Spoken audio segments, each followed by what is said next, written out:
Salut les amis. Aujourd'hui, je vais vous parler d'une étude réalisée par un groupe de chercheurs de Stanford.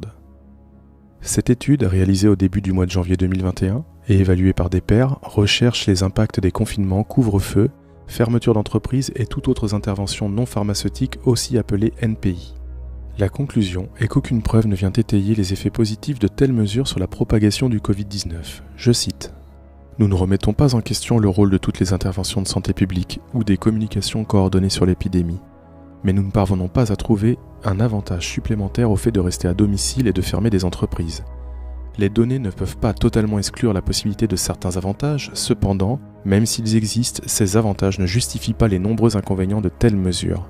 Des interventions de santé publique plus ciblées qui réduisent plus efficacement les transmissions peuvent être importantes pour le contrôle futur de l'épidémie sans les méfaits des mesures très restrictives. » Fin de citation. L'étude a été coécrite par le Dr Eran Ben-David, le professeur John P. Aloanidis, Christopher Ho et Jeb Asacharia. L'auteur principal, le Dr Ben-David, est professeur agrégé au département de médecine de Stanford. Les autres auteurs travaillent collectivement dans les départements d'épidémiologie et de sciences des données biomédicales. Cette étude a été publiée dans le European Journal of Clinical Observation.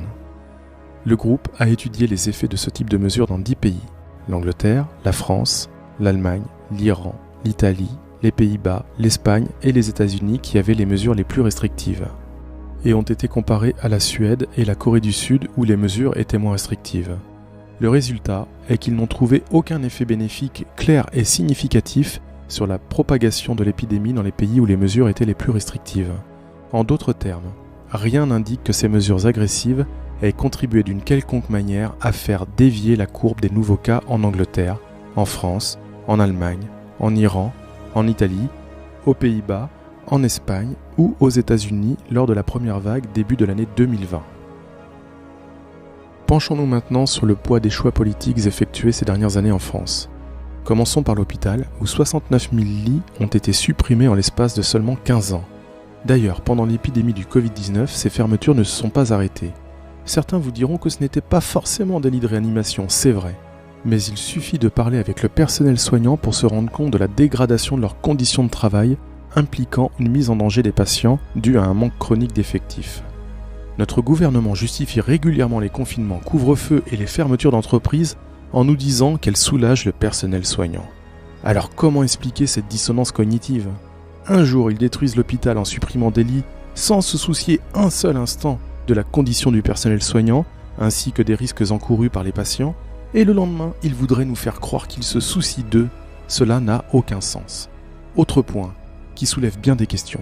Comment justifier des économies dans le secteur de la santé alors que ces mêmes économies les ont poussés à prendre des mesures à l'origine d'une crise économique ayant des effets bien plus graves dans notre pays? Soit ce sont de mauvais gestionnaires, soit leurs objectifs sont à l'opposé des nôtres. À cause de ces choix, le PIB a chuté de 8,3% durant l'année 2020. Nous pouvons donc parler d'une récession massive qui aura forcément un impact important sur une majorité de familles françaises. Je vous remercie de l'intérêt que vous portez à mes vidéos et je vous invite à partager, liker et vous abonner si ce n'est pas déjà fait. À bientôt les amis.